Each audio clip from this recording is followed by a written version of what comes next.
اسراف جسے کہتے ہیں، فضول خرچی، ہمارے یہاں اس کی تعریف غلط کی جاتی ہے۔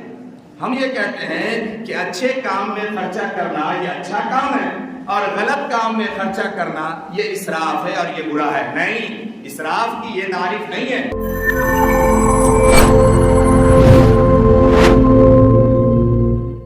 آقا صلی اللہ علیہ وسلم نے بیان فرما دیا کہ اس وقت تک تمہارے قدم نہیں ہلیں گے جب تک تم سے تمہارے عمر کے بارے میں سوال نہیں کر لیا جائے گا۔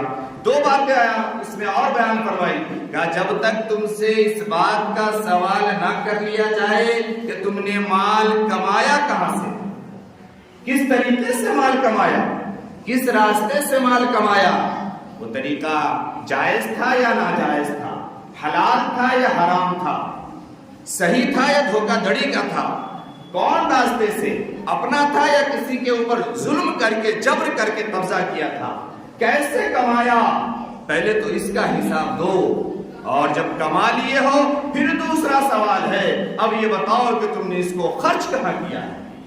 میرے محترم بزرگ اور دوستو، بڑا نازک مسئلہ ہے، یاد رہے، حاصل کر لینا بھی کمال نہیں ہے اور حاصل کر کے اڑا دینا بھی کمال نہیں ہے۔ میں ایک جملہ صرف یہاں پہ عرض کروں، رمضان کا مہینہ ہے، بڑے غور سے سمجھیے گا۔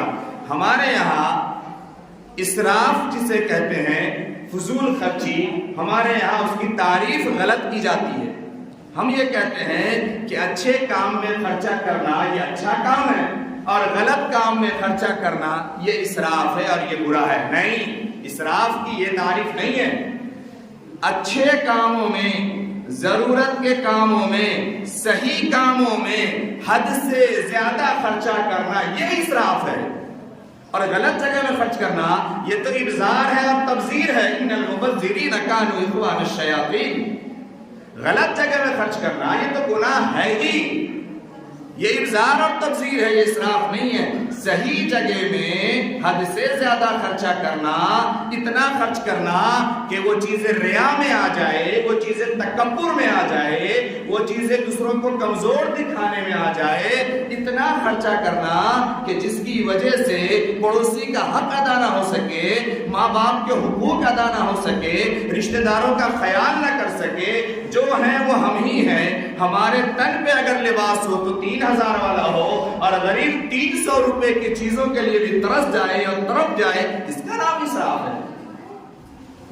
اسراف کو بڑے غور سے سمجھیے۔ اسراف وہ نہیں ہے جو آج ہم اپنے یہاں تعریف بیان کرتے ہیں کہ غلط جگہ میں کہاں خرچہ کر رہے ہیں، صحیح جگہ میں نہیں۔ اسراف یہ ہے کہ ہمارے گھر میں 4 لوگ رہنے والے ہیں اور ان 4 لوگوں کا کھانا بننا ہے، تو ایک مقدار جو طے ہے کہ جتنے میں 4 لوگ کھا لیں گے، جو بھی طے ہو، 400 گرام، 500 گرام، 1 کلو، اتنا بنانا اور کھا کے ختم کرنا یہ صحیح استعمال ہے۔ اور اس سے زیادہ بنا لینا اور پھر اس کو پھینک دینا اور سڑا دینا یہ بھی اسراف ہے۔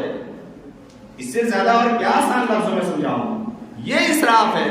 جہاں پہ ہمارا کام 500 روپے سے ہو سکتا ہے وہاں پہ ہم 2500 روپے کا خرچ کریں، یہ اسراف ہے۔ جب بات آتی ہے ہمارے کسی کام کی تو پھر ہم دل کھول کے خرچ کرتے ہیں، اتنا خرچ کرتے ہیں میرے محترم بزرگ اور دوستو کہ پھر وہ اسراف ہی نہیں، گناہ ہی نہیں، ابذار و تبذیر ہی نہیں، بلکہ ہم حرام کی باؤنڈری تک پہنچ جاتے ہیں۔ حرام کی باؤنڈری نہیں، حرام کی باؤنڈری کو بھی ہم پھلانگ جاتے ہیں، اس حدود اور قیود سے بھی آگے نکل جاتے ہیں۔ ہمارے یہاں کے ہونے والے کام میں کتنے گناہ کی چیزوں کو اور گناہ کے کاموں کو شامل کر لیا جاتا ہے۔ یہ چیزیں کیا ہے؟ خدا کی شریعت اور اللہ کے حدود و قیود کے ساتھ سینہ زوری نہیں ہے، آپ کے حدود کو پھلانگنا نہیں ہے، یہ حدود کو کراس کرنا ہے، لمٹ سے آگے نکل جانا ہے۔ اس لیے اپنے آپ کو ہمیں سنبھالنے کی ضرورت ہے، اپنے آپ کو کنٹرول کرنے کی ضرورت ہے کہ اللہ نے ہمیں اگر مکلف بنایا ہے تو پھر ہم اس کا صحیح استعمال کریں، ہم یتیموں کا، بیواؤں کا، غریبوں کا سہارا بنیں، ہم اس کے کام میں ہاتھ بٹائے۔ اگر عید ہماری ہے تو عید اس کی بھی ہے، اگر روزہ ہم نے رکھا ہے تو روزہ اس نے بھی رکھا ہے، اگر اللہ نے امیر ہمیں بنایا ہے تو اللہ نے غریب اسے بنایا ہے، اگر اللہ نے ہمیں مالدار بنایا ہے تو اللہ نے میرے مال میں اس کا حصہ رکھا ہے، یہ بات معلوم ہونا چاہیے۔ اللہ نے ہی اس کا حصہ رکھا ہے میرے مال میں، اس لیے مال کے ساتھ بڑے احتیاط کی ضرورت ہے۔ یہ رمضان کا مہینہ یہ نیکیوں کا مہینہ ہے، اجر و ثواب کا مہینہ ہے، اپنے آخرت کی زندگی کو بنانے کا مہینہ ہے۔ لیکن افسوس یہ ہے کہ ہم جب دنیا پہ نظر ڈالتے ہیں، معاشرے پہ نظر ڈالتے ہیں، اپنے علاقے اور گھروں کو دیکھتے ہیں تو ایسا لگتا ہے کہ سال میں رمضان ہی وہ مہینہ آتا ہے جس میں دنیا بنانے کا مہینہ ہے۔ ہر کوئی دنیا بنانے کی فکر رمضان ہی میں کر رہا ہے، ہر اعتبار سے ساری پونجی دنیا کے پیچھے رمضان میں لگائے دے رہے ہیں، تراویح بھی چھوڑ کر کے، بھاگ دوڑ کی وجہ سے روزہ بھی ٹوٹ جا رہا ہے، پورا رمضان نکل گیا، قرآن کھولنے کی توفیق نہیں ہوئی، تسبیح پڑھنے کی توفیق نہیں ہوئی، کاروبار کا اتنا بوجھ تھا کہ رات کو 3 بجے سوئے، سحری بھی نہ کر سکے تو پھر روزہ کیسے رکھیں گے، اور بدن ٹوٹا رہا، فجر کی نمازیں بھی چھوٹ گئی، تسبیح بھی نہیں۔ یہ وہ مہینہ جو آخرت کی کھیتی کرنے کے لیے تھا، آخرت کو بنانے کے لیے تھا، ہم اس مہینے کو دنیا بنانے کے پیچھے لگا دیا۔ تو یہ رمضان بڑا قیمتی مہینہ ہے، بڑا اہم مہینہ ہے۔